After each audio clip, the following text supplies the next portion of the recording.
Hello बच्चों। तो JEE mains 2024 की सीरीज में आप सभी का स्वागत है। आज हम लोग बहुत ही अच्छा क्वेश्चंस लेके आए हुए हैं, बहुत ही इंपॉर्टेंट क्वेश्चन लेके आए हैं।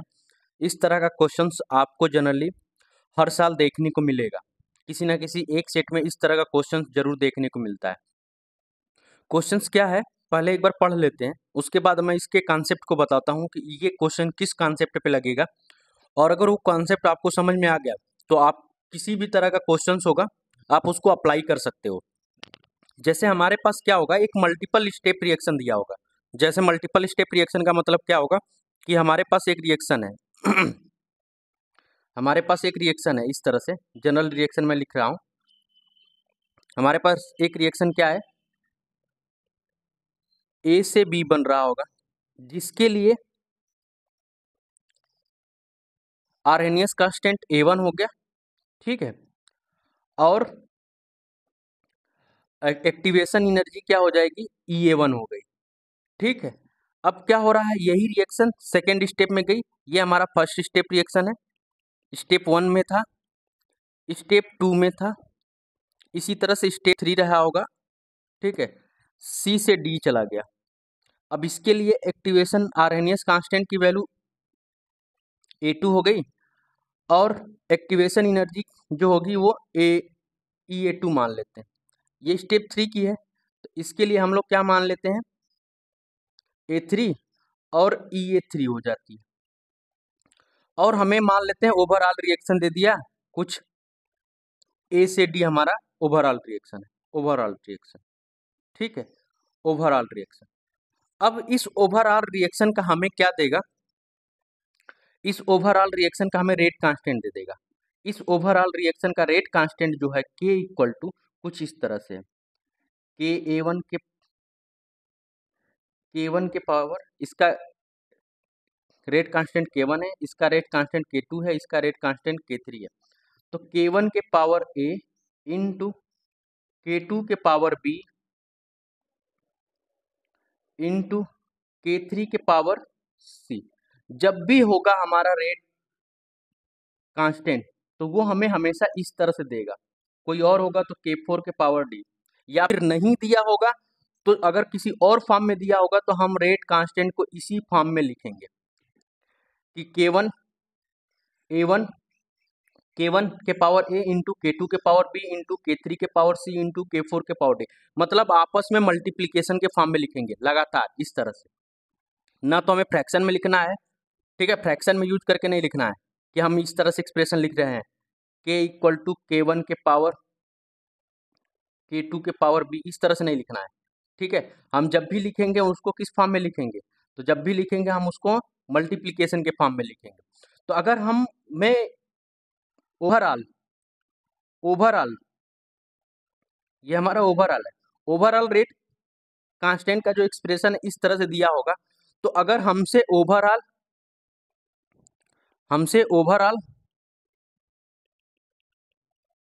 एक्टिवेशन एनर्जी की वैल्यू पूछेगा तो क्या होगा, ई ए ओवरऑल की वैल्यू जो आएगा, अब ध्यान देना, A into EA1 plus B into EA2 plus C into EA3 dash dash dash ऐसे करते हुए चले जाएंगे। और ओवरऑल आर्हेनियस कांस्टेंट की वैल्यू पूछ देगा तो उसके लिए सेम A1 के पावर A, A2 के पावर B, A3 के पावर C, A4 के पावर D, इस तरह डैश डैश करते हुए हम चले जाएंगे। तो E1 एक्टिवेशन एनर्जी ओवरऑल की जब भी बात करेगा तो हम ये वाला रूल लगाएंगे, ठीक है। आर्हेनियस का जो भी बात करेगा ये वाला रूल लगाएंगे। और अगर हमें ओवरऑल रेट कांस्टेंट दिया हुआ है तो हम उसको हमेशा इस फॉर्म में लिखेंगे। अब ये था छोटा सा कॉन्सेप्ट, ठीक है। अब हम क्या करते हैं, अब इस क्वेश्चंस को इस कॉन्सेप्ट से कैसे कनेक्ट करते हैं आप वो देखते हैं। तो देखो क्वेश्चंस क्या दिया है, आप क्वेश्चंस को ध्यान से पढ़ते हैं। For a reaction taking place in a 3 step, ये रिएक्शन जो है कोई एक है 3 स्टेप में, एट सेम टेम्परेचर पे हो रहा। ओवरऑल रेट कांस्टेंट इस तरह से लिखा गया, ओवरऑल रेट कांस्टेंट जो है K इक्वल टू क्या लिखा हुआ है, K1 K2 अपान में K3, इस तरह से लिखा हुआ है। ठीक है, तो हमें जब रेट ओवरऑल रेट कांस्टेंट हमें इस तरह से लिखा हुआ है तो हम इस तरह से नहीं देखेंगे, हम इनको मल्टीप्लिकेशन के फॉर्म में देखेंगे इस तरह से। अब हम इसको मल्टीप्लिकेशन के फॉर्म में कैसे लिखेंगे, तो देखो क्या दिया हुआ है, K equal to K1 K3 अपान में K2, यही है, सॉरी ये नहीं है, ये यहाँ पे K2 है, यहाँ पे K3 है और यहाँ पे K2 है, इस तरह से दिया हुआ।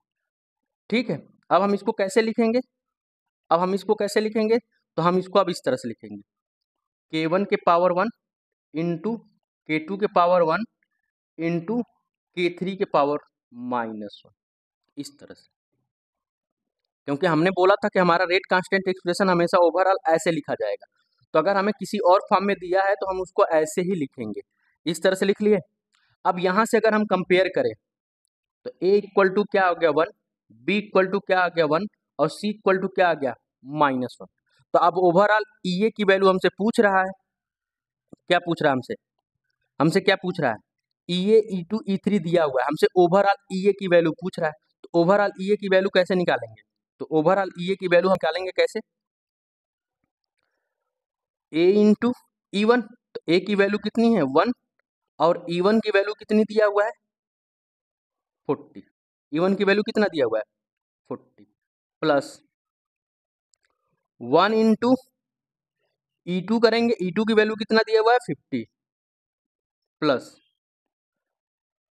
E3 की वैल्यू कितना दिया हुआ है 60, तो 1 नहीं करेंगे यहाँ पे, -1 इंटू क्या करेंगे 60। अब इसी को सॉल्व कर लो, ये आ गया 40, ये आ गया 50 और ये हो गया -60, तो ये करेंगे तो कितना आ जाएगा 90 माइनस 60, यानी कि 30 किलो जूल पर मोल आ गया। अगर हमसे ओवरऑल ए कांस्टेंट पूछता तो हम इसी तरह से रखते, अब A1 दिया होता तो A1 के पावर 1 कर देते, A2 दिया होता तो A2 के पावर क्या कर देते, A2 के पावर 1 कर देते, और A3 दिया होता A3 के पावर हम क्या कर देते -1 कर देते, और उसको सॉल्व करते जो आता हमें ओवरऑल एक कांस्टेंट मिल जाता। ठीक है सॉरी। अब एक नेक्स्ट क्वेश्चन दे रहे हैं, इस क्वेश्चन को आप लोग खुद ट्राई करोगे, आप लोग इस क्वेश्चन को खुद ट्राई करोगे, उसके बाद वीडियो पॉज कर लेना, इस क्वेश्चन को खुद से ट्राई करना, उसके बाद इस क्वेश्चन के सोल्यूशन को देखने की कोशिश करना। ठीक है, सेम क्वेश्चन है बट इस बार क्या हमसे पूछा है, इस बार ओवरऑल दे दिया हुआ है और हमसे E3 की वैल्यू पूछ रहा है, EA3 एक्टिवेशन एनर्जी 3। तो हमें क्या दिया हुआ है, ओवरऑल के कांस्टेंट की वैल्यू क्या दिया हुआ है, ओवरऑल के कांस्टेंट की वैल्यू K1 K2 अपान में K3 दिया हुआ है, इस तरह से ओवरऑल दे दिया है। ठीक है, ओवरऑल रेट कांस्टेंट की वैल्यू हमें इस तरह से दे दिया है। तो अब आप लोग इस क्वेश्चन को ट्राई करो, वीडियो पॉज कर लो, खुद से ट्राई करो, फिर मैं बताता हूँ इसको। तो होप सो आपने इस क्वेश्चन को ट्राई किया होगा। अब हम लोग इस क्वेश्चन को फिर से देखते हैं। अब क्या है, ये दिया है तो हम इसको हमेशा क्या करने के लिए बोले हैं, फ्रैक्शन में नहीं लिखना, हमें मल्टीप्लिकेशन फॉर्म में लिखना है। तो ये हो गया K1 के पावर 1, K2 के पावर 1 और ये K3 के पावर -1। तो यहाँ से हमें देखेंगे तो A इक्वल टू क्या मिल गया 1, B इक्वल टू क्या मिल गया 1, C इक्वल टू क्या मिल जाएगा -1। हमें ओवरऑल EA1 एक्टिवेशन एनर्जी क्या आएगी, तो A into EA1 plus B into EA2 plus C into EA3। ठीक है, ये हो जाएगा। अब देखो, अब इसके बाद A1 की वैल्यू हमें पता चल गया कितना है, ओवरऑल EA1 की ओवरऑल EA की वैल्यू दिया हुआ है हमें 400 दिया है, टेबल देखो क्वेश्चन दिया है, ओवरऑल एक्टिवेशन एनर्जी कितना दिया हुआ है 400 किलो जूल। तो ओवरऑल हमें पता चल गया, ओवरऑल कितना दिया हुआ है 400। EA1 की वैल्यू कितनी दिया हुआ है, EA1 की वैल्यू 300 दिया हुआ है, EA2 की वैल्यू कितना दिया हुआ है 200 दिया हुआ है, और EA3 की वैल्यू पूछ रहा है, बस इसी एक्सप्रेशन में रख दो। EAO ओवरऑल कितना दिया हुआ है 400 equal to 1 into 300 plus 1 into 200 minus plus लगा के -1 इंटू EA3 को इधर कर देंगे तो ये आ जाएगा EA3 equal to 300 plus 200 minus 400, तो ये आ जाएगा 500 माइनस 400 इक्वल टू 100। तो EA3 की वैल्यू कितनी आ गई? 100 किलो जूल पर मोल। ठीक है, तो होप सो इस तरह का क्वेश्चन जो होगा आपको ऐसे ही सॉल्व करने की जरूरत है। K equal to K constant हमेशा आपको जनरली दिया होता है, K कांस्टेंट नहीं दिया होगा तो K कांस्टेंट का एक्सप्रेशन दिया होगा ओवरऑल के फॉर्म में इस तरह से।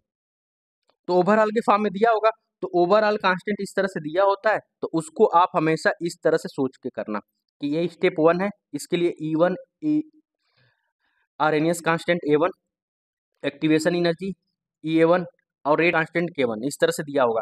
ओवरऑल एक्सप्रेशन दिया होगा, तो ओवरऑल एक्सप्रेशन कैसे भी दिया है, इस तरह से दिया है, मल्टीप्लिकेशन में दिया है, तो कुछ भी कैसे भी दिया होगा, आप हमेशा उनको कंटिन्यूअसली मल्टीप्लाई फॉर्म में लिखोगे इस तरह से। इस तरह से लिखने के बाद आप उनको क्या करोगे, सॉल्व करने जाओगे। वहां से आप A1 A2 sorry A B C और D जो जितने भी वेरिएबल होंगे उतना आप निकाल लोगे। उसके बाद आपको एक्टिवेशन एनर्जी दिया होगा इस तरह से ओवर हर स्टेप का एक्टिवेशन एनर्जी के दिया होगा, तो उसको आप हमें एक्टिवेशन एनर्जी का एक्सप्रेशन इस तरह से लिखोगे A into E1 plus B into E2 C।